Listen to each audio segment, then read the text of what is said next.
Buenas tardes, profesor y compañeros. Somos estudiantes de la sección 2, equipo número 1, del subproyecto Derecho Administrativo. Mi equipo está conformado por Edward Cardoso, Mayorlan Cardoso, Franklin Briceño y mi persona, Mayangel Cardoso.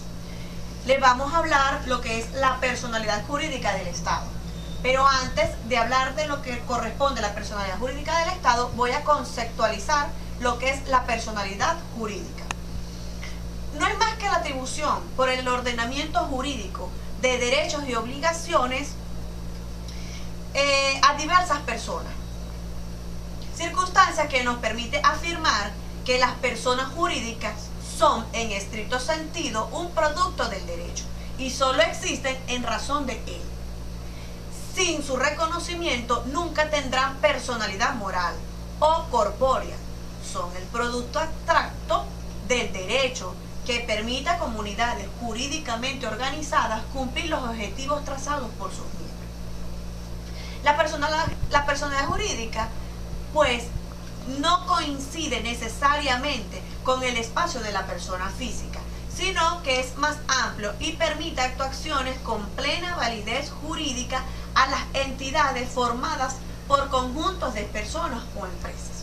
Ahora bien, cuando nos referimos a personalidad única de Estado, esta teoría nos indica que admite, como los demás personas de derecho público, que el Estado pueda realizar no solo actos sujetos al derecho público, sino también actos regulados por el derecho privado, lo cual no desmiente la personalidad única de Estado, sino simplemente significa que actúa en esferas jurídicas diferentes, porque, como explica el profesor Miguel Acosta Romero, el Estado es una persona jurídica de derecho público, con una sola personalidad y voluntad, que regula en su estructura y funcionamiento por la Constitución y leyes administrativas secundarias. Y simple y llanamente, cuando él entra en relaciones en derecho civil, nunca pierde su carácter de Estado ni su voluntad cambia. Buenas tardes, profesora y compañeros. Mi nombre es Mayorlan Cardoso. Continuando con la exposición, yo le voy a hablar sobre los institutos autónomos y empresas del Estado. Los institutos autónomos son personas jurídicas creadas por el Estado mediante ley nacional, estatal u ordenanza municipal, con patrimonio propio y personalidad jurídica propia. En la Constitución de la República Bolivariana de Venezuela, en su artículo 142, establece: los institutos autónomos solo podrán crearse por ley. Tales instituciones, así como los intereses públicos en corporaciones o entidades de cualquier naturaleza, estarán sujetos al control del Estado, en la forma en que la ley establezca. Objeto de los institutos autónomos. El principal objeto de los institutos autónomos es promover el desarrollo económico y social de la región, conforme a las normas establecidas en el Plan de Desarrollo Económico Social de la Nación. En cuanto a las características de los institutos autónomos, ellos tienen personalidad jurídica propia, forman parte de la administración descentralizada, pueden ser objeto de fiscalización por parte del Ejecutivo Nacional, son sujetos de fiscalización por parte de la Contraloría General de la República. En Venezuela existen muchos institutos autónomos, de los cuales haré mención o les pondré un ejemplo: el Instituto Nacional Venezolano de los Seguros Sociales, el Instituto Nacional de la Vivienda, el Instituto Nacional de Estadística, el Instituto Nacional de Parques, o llamado INPARQUE, el Instituto Nacional de Tránsito y Transporte Terrestre, el Instituto Nacional de Tierra. En cuanto a las empresas del Estado, las empresas del Estado son aquellas compañías anónimas en donde su capital son por acciones y el Estado tiene la totalidad de esas acciones o una parte considerable. Es decir, aquí es donde se originan las empresas de economía mixta. Una parte la cubre la administración pública y la otra es de la administración privada. El objeto de las empresas del Estado.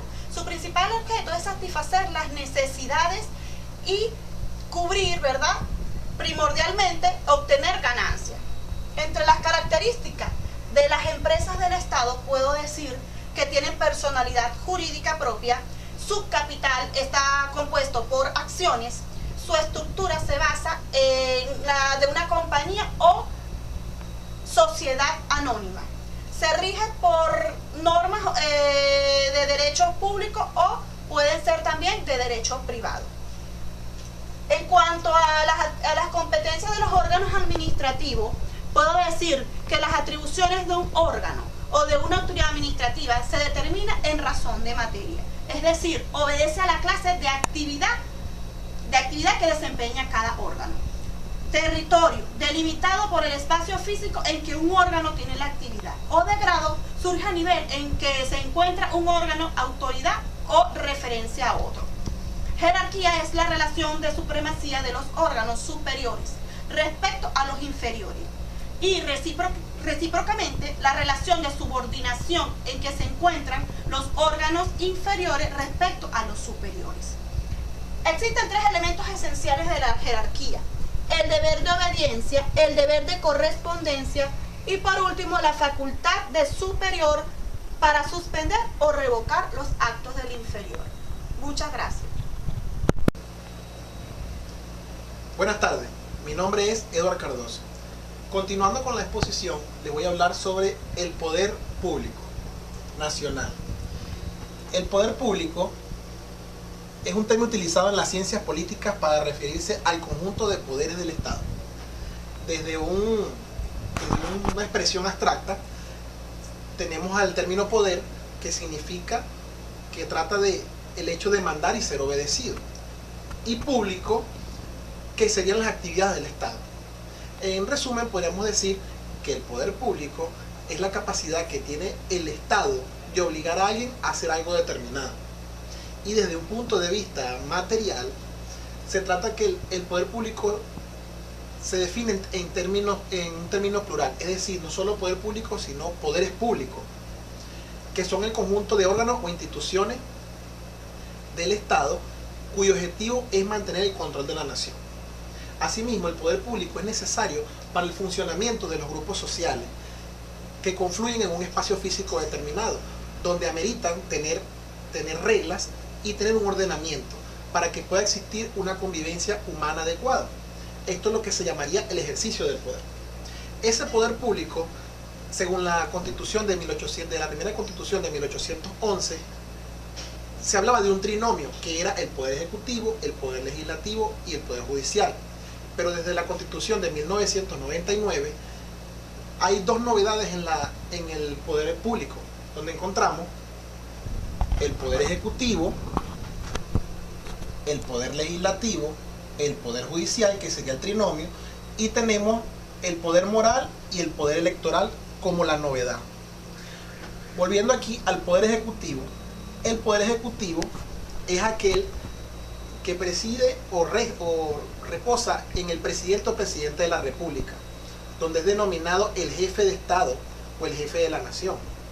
Se le dice jefe de Estado porque fue elegido popularmente, y se le dice el jefe de la nación porque por las atribuciones que le confiere como la autoridad máxima del poder ejecutivo. Además de eso, el presidente de la República está a cargo es el comandante en jefe por estar a cargo de las Fuerzas Armadas Nacionales, donde en el artículo 232 de la Constitución de la República Bolivariana de Venezuela aparecen las responsabilidades del presidente de la República. A su vez, el poder ejecutivo no solamente lo preside el presidente de la República, sino también el vicepresidente o vicepresidenta y los ministros o ministras. Luego tenemos el poder legislativo, que preside en la Asamblea Nacional. En la Asamblea Nacional, donde se cuentan con 165 diputados de las diferentes entidades. Y en el artículo 197 de la Constitución indica la responsabilidad que tiene cada diputado dentro de la Asamblea Nacional, donde ese poder legislativo se encarga de la creación, modificación, discusión y aprobación de las leyes que van a regir en la entidad federal y en las demás dependencias del territorio nacional, o sea, en los diferentes estados y municipios. A su vez, luego de esto encontramos el Poder Judicial. El Poder Judicial reposa en el Tribunal Supremo de Justicia como primera autoridad independiente. El Tribunal Supremo de Justicia cuenta con un grupo de magistrados que son elegidos a través de la Asamblea Nacional, los cuales van a estar ubicados en su cargo durante 12 años. El Poder Judicial se encarga de impartir justicia a los ciudadanos a través de los procedimientos acordes a la ley plasmados en la Constitución y en toda ley que sea referida a la parte judicial. Y el Tribunal Supremo de Justicia se encuentra en la cúspide de la cadena de justicia. Luego del Tribunal Supremo de Justicia vienen los tribunales inferiores, viene el Ministerio Público, vienen las oficinas de investigación como el 6CPC, policía, entre otros, viene lo que serían los abogados como la base de la cadena del Poder Judicial. Luego del Poder Judicial encontramos la primera novedad, que es el Poder Moral, donde tenemos al Defensor del Pueblo, el Fiscal General y el Contralor General. Dentro del Poder Moral encontramos estas tres partes, que pueden trabajar en conjunto y a su vez pueden trabajar de manera individual. El Defensor del Pueblo, como a cargo de la Defensoría del Pueblo, como su nombre lo indica, está en pro de garantizar que se cumplan, que se respeten las garantías y los derechos y los derechos humanos de todos los ciudadanos del territorio nacional. Esa es la labor fundamental. Luego tenemos la Fiscalía General, que pertenece al Ministerio Público. Y en la Fiscalía General pues se encarga también de velar porque se cumpla la justicia del poder moral, por ayudar a los ciudadanos. Y el Contralor General, su labor, como su nombre lo indica, la Contraloría, se encarga de todos los bienes de la nación, de mantener un control constante de todos y cada uno de los bienes de la nación. Por último, tenemos el Poder Electoral, el cual reposa en el CNE, que es el Consejo Nacional Electoral. Ese Consejo Nacional Electoral cuenta con una Junta Electoral Nacional, una Comisión de Registro Civil Electoral, que es donde se registran todos los votantes, y una Comisión de Participación Política y Financiera, que es donde entran todos los que son los partidos políticos. Ese Consejo Nacional Electoral tiene como labor fundamental ser el árbitro en todas las contiendas políticas.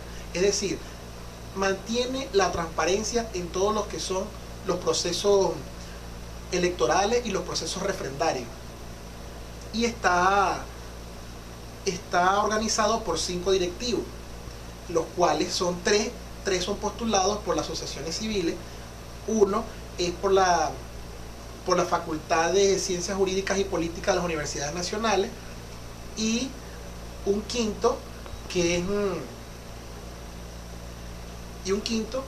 también puede ser elegido a través de la Asamblea Nacional por las 2/3 partes. Es importante destacar que ese Consejo Nacional Electoral tiene participación política para poder garantizar una transparencia de ambas partes. Por último, englobando todo esto, tenemos que decir que el poder público es necesario para que exista una convivencia dentro del país, porque un país que no tenga orden, que no tenga autoridad, estaría muy lejos de llegar a lo que es la categoría de Estado. Gracias al poder público, donde encontramos que viene desde el poder municipal, el poder estatal y el poder nacional, a través de los 5 poderes que son ejecutivo, legislativo, judicial, moral y electoral, podemos llegar a lo que sería una categoría de Estado y lograr una convivencia humana o social entre todos los venezolanos, en nuestro caso. Por eso es importante el poder público para nuestra sociedad. Gracias.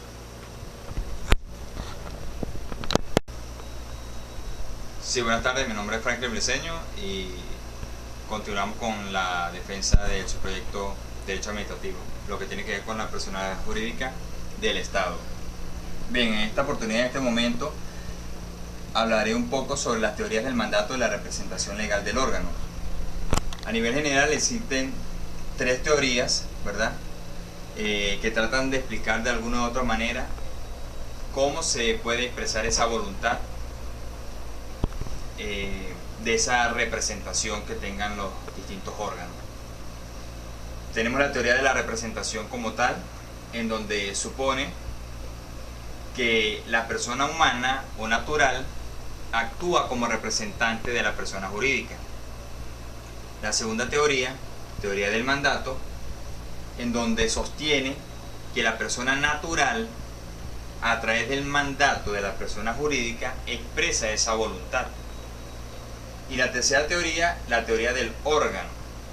Esta teoría manifiesta que a través de la persona jurídica se expresa esa voluntad por los órganos que la integran. Hay discusiones en cuanto a estas teorías, pero la que es de aceptación general o la que se puede considerar como aceptada, como aplicada, es la teoría del órgano, ya que no podemos hablar de mandato o representación porque supone el enfrentamiento de dos sujetos de derecho. Uno, por ejemplo, uno podría ser el mandatario, el mandante, y el otro el mandatario. Entonces, por eso es que las primeras dos teorías no son de aceptación.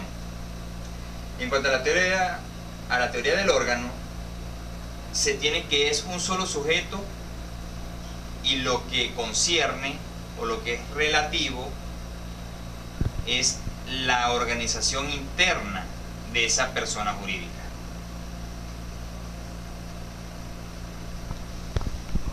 Para explicar un poco lo que es la teoría del órgano, dice lo siguiente: Kelsen expresa que los órganos del Estado son creadores y ejecutores del orden estatal. El órgano legislativo, por ejemplo, es creador de las leyes y ejecutor de la Constitución, y el órgano administrativo es el creador de los reglamentos y ejecutor de la legislación. A través de esto, pues, se puede expresar de que existe el órgano creador y ejecutor como tal. Bien, pasamos a hablar un poco sobre lo que es la organización administrativa de la administración pública descentralizada. Para englobarlo o explicar un poco más detallado, tenemos que la administración pública está conformada por una administración central. Esa administración central está representada por los órganos ejecutores del Poder Ejecutivo.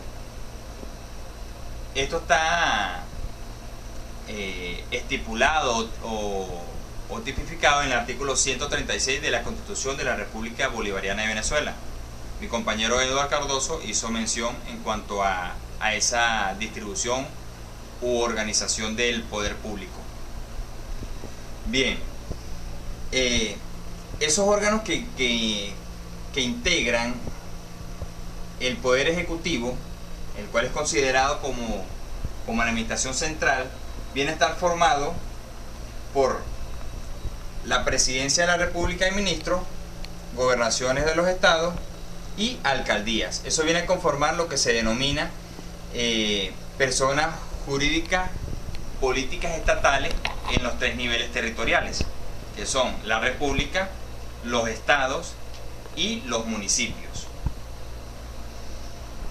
De esa misma administración central, de estos mismos personas políticas estatales, es que surgen o se forman lo que son las entidades descentralizadas. Esas entidades descentralizadas se pueden crear, ¿verdad?, a través de ley en dos formas jurídicas. Una sería forma jurídica de carácter o de derecho público, ¿verdad?, como los institutos autónomos, y también pueden formarse a través de forma jurídica de derecho privado, como lo serían las entidades o las empresas o fundaciones del Estado. Esas serían las dos formas jurídicas. Bien, podríamos hablar de la administración pública en dos sentidos, en dos aspectos. Uno es un sentido orgánico y el otro es un sentido material.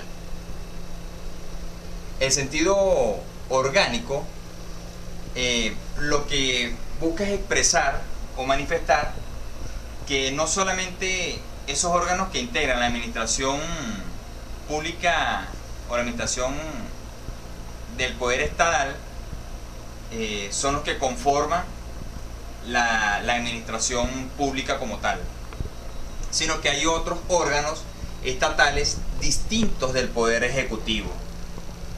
Esos órganos estatales distintos del poder ejecutivo podemos considerarlos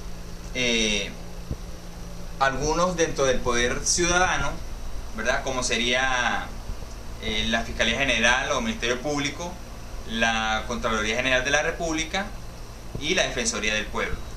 A su vez, podríamos mencionar dentro del poder electoral lo que es el Consejo Nacional Electoral, las juntas y las comisiones. Esos son otros órganos que no forman parte o no conforman el poder ejecutivo, sino que desarrollan funciones, ¿verdad? Distintas o diferentes dentro de la administración pública. Conforman la administración pública, mas no conforman la administración central. ¿Por qué? Porque provienen de otros poderes públicos y tienen otras atribuciones y otras funciones, pero que son autónomos e independientes. Bien, esos órganos estatales, ¿verdad? Tanto en la parte de la administración pública centralizada como en la administración pública descentralizada, tiene su regulación. Esta regulación está estipulada, ¿verdad? A través de la Ley Orgánica de la Administración Pública, por supuesto, a nivel jerárquico superior en la Constitución de la República Bolivariana de Venezuela. Bien, en esa regulación se tiene que esas normas eran aplicadas a la administración central y a la administración pública descentralizada, pero supletoriamente esas normas también se aplicaban, ¿verdad?, a lo que tenía que ver con la parte estatal y municipal. Dentro de ese mismo proceso de descentralización, ¿verdad?, de muchas actividades dentro de la administración pública, a partir del 2000, en el 2008 se da una reforma a la Ley Orgánica de la Administración Pública, en donde se tipifica, ¿verdad?, esa normativa o esas leyes para que sean aplicadas en el aspecto estatal, en el aspecto de los distritos metropolitanos y en la parte de los municipios. Bien, ahora en el aspecto del sentido material, ¿verdad?, esto tiene que ver más que todo con el tipo de actividad que desarrollan los órganos y entes dentro de la administración pública. Se tiene que no todas las actividades que se realizan dentro de la administración pública son actividades administrativas. Se tienen actividades ejecutoras directas e indirectas y actividades ejecutoras indirectas y mediatas. Para que se considere unas actividades administrativas, estas funciones o estas actividades tienen que ser de carácter sublegal. Por ejemplo, las actividades de gobierno, ¿verdad?, no se pueden considerar como actividades directas e inmediatas, es decir, no constituyen una actividad administrativa, sino una actividad de gobierno, una actividad indirecta inmediata de la Constitución. Y estas que están acá, las actividades ejecutoras directas e indirectas, son directas e indirectas de la legislación. El artículo 15 de la Ley Orgánica de la Administración Pública señala que esas actividades, esas funciones que realicen los órganos y entes de la administración pública están sujetos a la planificación central, indistintamente si son centralizados o descentralizados. En este mismo artículo 15 nos dan una definición de lo que se entiende por órgano y de lo que se entiende por ente. Órganos son las unidades administrativas de la República, de los estados y de los municipios, con sus funciones propiamente dichas, que poseen o tienen efectos jurídicos, o en su caso, en función de la actuación, de forma regulatoria. En cuanto a la definición del ente, la misma ley lo define como esas organizaciones administrativas descentralizadas funcionalmente y con personalidad jurídica propia. Bien, esto ha sido todo. Muchísimas gracias y feliz tarde.